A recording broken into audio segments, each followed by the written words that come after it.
Jadi bawa mushaf itu kecuali bawa satu tas, ya, tas yang isinya mushaf dengan barang yang lain, walaupun barang itu kecil, nggak harus gede ya. Kalian bawa tas isinya Quran sama jarum, misalkan, itu udah boleh, nggak haram. Jadi tas isinya Quran sama jarum, itu udah boleh. Asal lihatnya bawa bahan, nggak harus barangnya nggak harus banyak, nggak harus gedenya seimbang, enggak. Ya, walaupun cuma jarum. Ya. Jarum apa? Jarum super, misalnya. Jarum coklat, jarum pentol. Ya. Bisa juga jarum apa? Jarum. Itulah ya, jadi bebas ya, tinggal harus gede banget. Sekarang ada orang bawa Quran, kita nggak punya wudu, ada orang lagi bawa Quran, kita panggil tuh orang yang bawa Quran, nggak apa-apa. Sebab kita mau bukan bawa Quran, tapi bawa orangnya lagi bawa Quran. Kata Imam Romli tidak ada masalah. Ya, cuman kata Imam Ibnu Hajar tergantung niatnya. Kalau niatnya bawa orang enggak, kalau niatnya bawa Quran tetap haram. Makanya bagus terjaga. Demikian pula haram tidak hanya menyentuh mushafnya, tapi juga khoritoh, sampulnya. Menyentuh mushaf, membawa mushaf termasuk khoritoh, sampulnya juga haram. Tidak boleh kita megang sampul Al-Quran, sampul mushaf.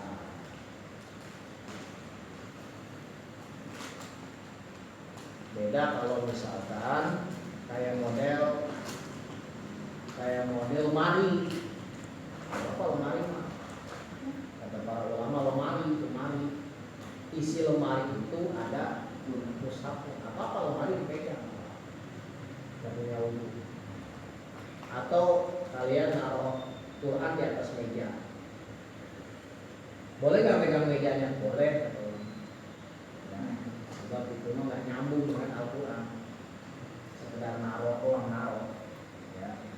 Jadi naruh meja di atas Al-Quran. Beda kalau di bawah nanti ya. Kalau megang doang nggak ada masalah megang meja. Ya, mejanya kita pegang, jadi kita naruh mushaf di atas meja. Bolehkah kita megang mejanya? Nggak ada masalah. Beda hal kalau mejanya diangkat. Nah kalau mejanya diangkat, nah, kayak tadi tuh. Ya.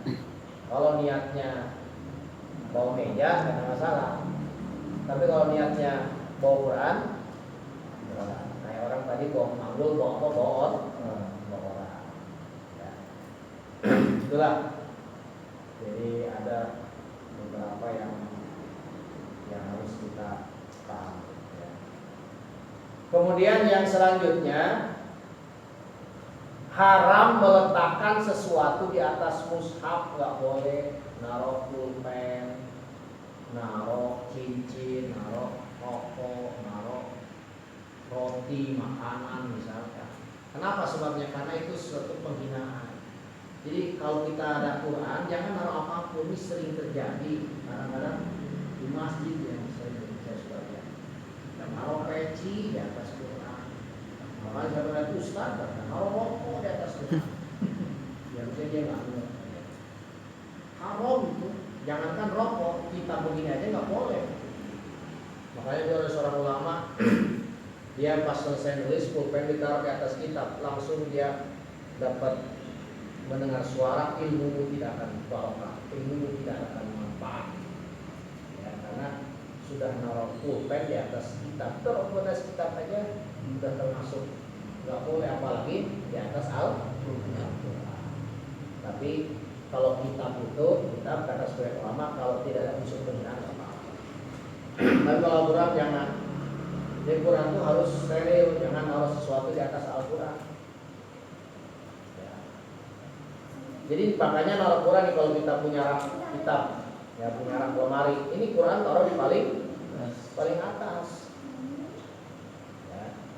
Sekarang begini, kita punya rak Al-Quran, ya, rak kitab, isinya ada kitab macam-macam. rak paling atas ada Al-Quran. Ya. Kan di atas rak ada ini tuh, ada apa? Ada atasnya. Nah di atasnya kita naruh barang-barang, boleh nggak? Boleh nggak apa-apa. Saya cuma naruh di atas lemari seolah-olah. Ya. Boleh. Atas rak Al-Quran kita taruh macam-macam tuh gak ada masalah. Ya, di sini dikatakan walau wudi'al mushaf fi rafil asfal. Ya. Misalkan naruh di rak, kemudian tiba-tiba dia naruh di atas lemarinya itu benda-benda kayak model baju atau barang-barang yang lain, gak apa-apa itu mas, sebab itu gak langsung kena mushaf, gak langsung kena Quran. Jadi walaupun memang gak bagus, guru saya itu rumahnya itu lantai 2, ya. Jadi di lantai yang bawah itu ada rak, di sini kitab semua. Nah, itu kita naik ke lantai 2 itu melewati rak kitab, ya. Gak apa-apa, gak ada masalah, sebab ya mau gimana lagi ya. Cuman memang kurang bagus. Saya kemarin tuh ke rumah beliau, rak itu udah nggak ada, dipindahin. Mungkin boleh tapi kurang bagus. Ya.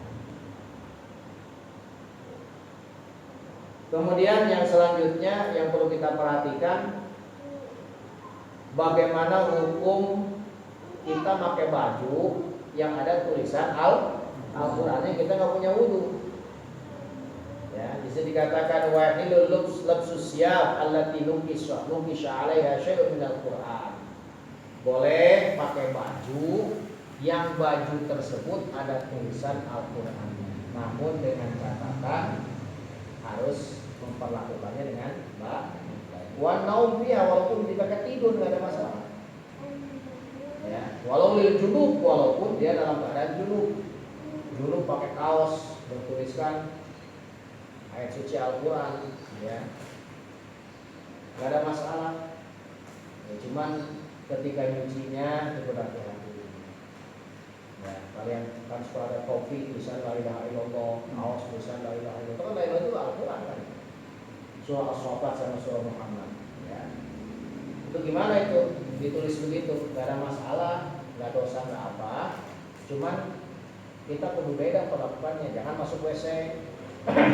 Ya, masuk WC, kaosnya lepas dulu, topinya buka dulu. Dan ketika nyuci juga jangan injak-injak, ya, buang injak kan. Ya kan, karena di situ ada Al-Qurannya, ya. Jadi menyucinya perlu beda, jangan disatuin dengan yang nggak pantas. Repot lah kalau punya kaos brutal itu, ya. Makanya Habib pernah ngomong, yang punya kaos, yang punya topi, yang tulisan la ilaha illallah, ya pelaksananya dengan baik. Jangan kadang-kadang karena nggak ngaji, dianggapnya kayak kaos biasa. Padahal ada lafaz Allahnya, ada la ilaha illallahnya. Jadi hati-hati. Ya. Kemudian yang selanjutnya, bagaimana hukum menghias masjid? Misalkan ada tembok bertulisan Al-Quran, ya. Apakah boleh kita bagian tembok tersebut? Boleh, ya. Gak ada masalah, sebab nulis di temboknya itu niatnya adalah hiasa, ya. Gak ada masalah nulisnya itu, karena bukan untuk dibaca, hiasan aja, gak ada masalah. Cuman memang nulisnya makruh. Wa yukrahu kitabatul Qur'an 'ala sukuf wal jidar wal jidran, ya, walau kana lil masjid. Dalam mazhab Imam Asy-Syafi'i, ya, makruh menulis apa? Ayat suci Al-Quran di tiang atau di tembok. Imam Syafi'i mengatakan makruh, ya. Jadi jangan juga bagus, makruh. Makanya masjid-masjid kiai-kiai yang benar asli kiai jarang masih hias-hias Al-Quran. Cilongok masih murah banget, udah habis puluhan miliar, ratusan miliar mungkin sekarang. Tidak apa-apa ya. Kadang-kadang masjid dan mungil kecil gitu kan. Pakai. Kenapa nggak boleh pakai? Karena banyak mudaratnya. Ya. Dan juga apalagi ketika nulisnya itu bisa dibaca. Ini akan mengganggu sholat nanti sambil lihat kaligrafi. Itu kata Imam Syafi'i makruh. Imam Ahmad mengatakan haram. Dalam mazhab Hambali haram. Ya, haram menghias masjid dengan Imam Hanafi itu mengatakan haram. Dalam mazhab Hanafi. Makanya Wahabi kebanyakan ikutnya Hanafi. Tapi di Masjidil Haram itu Masjid Nabawi banyak sekali ya rusak. Ya. Beda dengan mazhab Imam Hanafi. Kata Imam Hambali tadi saya salah baca ya. Kalau yang haram Imam Hambali. Imam Ahmad bin Hambal. Kata Imam Ahmad bin Hambal haram. Ya. Kata Imam Syafi'i makruh. Nah kata Imam Hanafi boleh. Nah ini yang menghias masjid bisa taklid pendapat Imam Hanafi. Imam Hanafi mengatakan boleh. Asal jangan di tempat pengimaman. Ya. Kata Imam Hanafi jangan di tempat pengimaman. Kenapa? Sebabnya nggak bagus nanti kebaca. Di atas. Ya, jangan sekiranya tidak kebaca. Kata Imam Malik sama dengan Imam Syafi'i makruh. Ya. Jadi kata Imam Hanafi mengatakan boleh asal jangan di tempat pengimaman. Kata Imam Syafi'i makruh. Imam Malik juga mengatakan makruh. Imam Ahmad itu keras mengatakan kalau ya.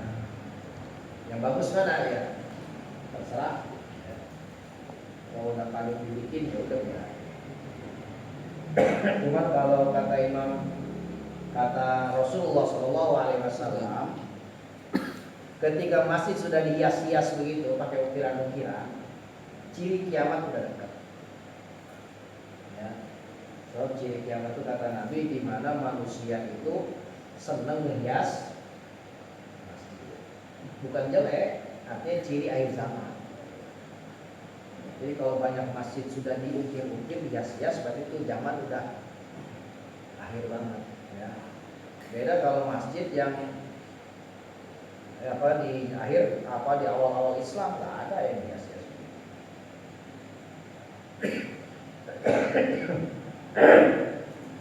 Ya, jadi nggak ada dihias-hias begitu ya. Kalau misalkan udah mulai banyak tuh, maka sekarang makin marah sekarang di masjid nggak dimarah bilangnya ya. Emang nggak boleh, bukannya nggak boleh, artinya itu berarti sudah akhir ciri kiamat. Berarti Nabi kan benar ya, Nabi itu kalau ngomong pasti kejadian ya, kejadian kan dia. Sekarang sudah mana masjid yang polos kurang modal ya. Masjid yang kurang modal ya. bukan karena ini emang kurang modal. Kalau ada pasti ya Pak yes. Ya nggak ada masalah ya sih ya. Itu masjid model masjid akhir zaman ya. Sekarang bagaimana? Kan sudah ada tuh di Arab tuh banyak tuh. Jadi ada roti, bungkus roti ditulis mushaf. Kalian kalau ke Arab ya, roti itu bungkus roti itu kadang ada tulisan apa Allah boleh, cuman itu ya buang bungkusnya itu yang repot itu. Ya, saya nggak tahu itu orang Arab kayak gitu ya. Ini buangnya gimana? Nggak pasti kan habis makan buang. Ya, tidak biasa nih. Ada namanya roti jadi tulisannya itu Arab ya, bukan Arab biasa, jadi Al-Quran ya, itu boleh, cuman ya buangnya hati-hati. Sekarang nih Antum seorang koki bikin kue tar, ditulis pakai apa? Pakai apa misalnya gula, kayak apa? Bertulisan Al-Quran. Boleh nggak? Boleh. Cuman nggak bagus. Boleh, nggak dosa apa? Boleh. Kue tar misalkan tulisnya jadi A'udzubillahi minasyaitonir Bismillahirrahmanirrahim. Al-Fatihah sampai selesai. Tidak ada di atas kue tar itu. Apakah boleh? Boleh. Wa kaza kita batu alat ta'am. Boleh. Demikian pula boleh menulis apa namanya Quran di atas makanan, cuman makruh. Boleh kali mak. Sekarang bagaimana kalau dimakan? Ya. Wa yajuzu aklu ta'am. Ya, boleh dimakan, boleh. Karena kalau dimakan kan apa?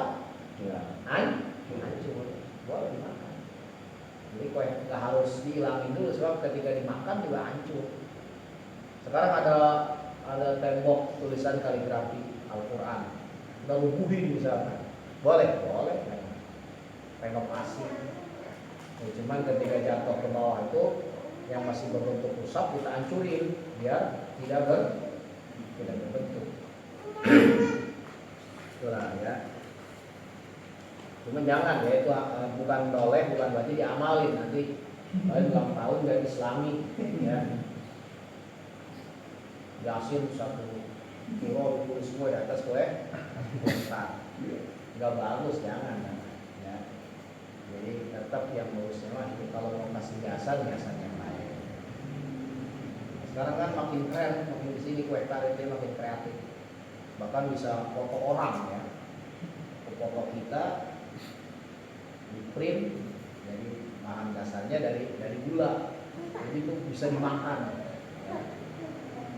Makanya boleh tuh foto mantan kita print dengan bahan gula kita makan sebagai simbol buang dulu ya.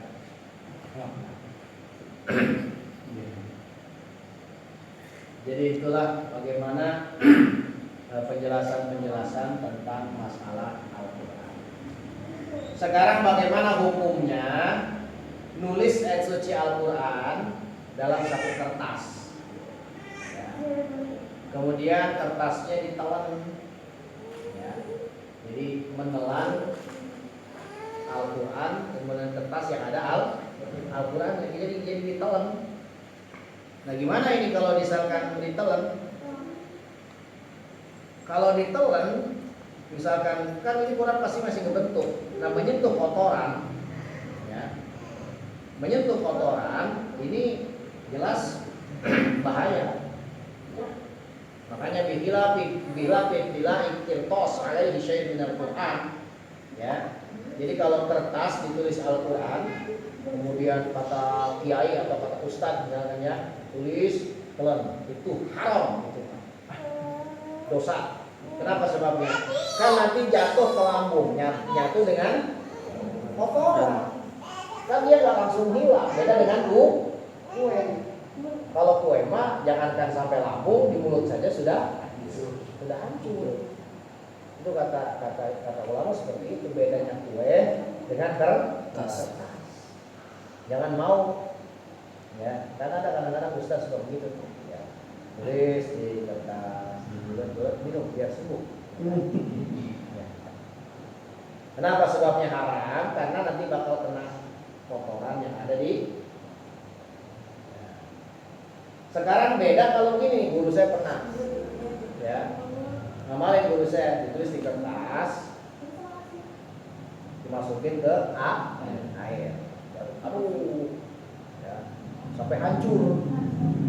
Ya, itu kan saya pernah sakit, kata dokter waktu jauh saya sakit parah, sempat harus dirawat ya.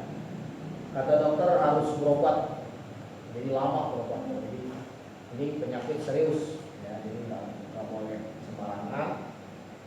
Jadi saya harus sering bolak balik ke rumah sakit untuk berobat. Saya cuma sekali ke rumah sakit ya, itu saya minta ke guru dikasih, jadi saya masih waktu itu saya sendiri yang nulis, disuruh nulis saya ya, masukin kertas ke dalam air kayak botol aqua ya, botol kosong ya, itu saya minum air itu.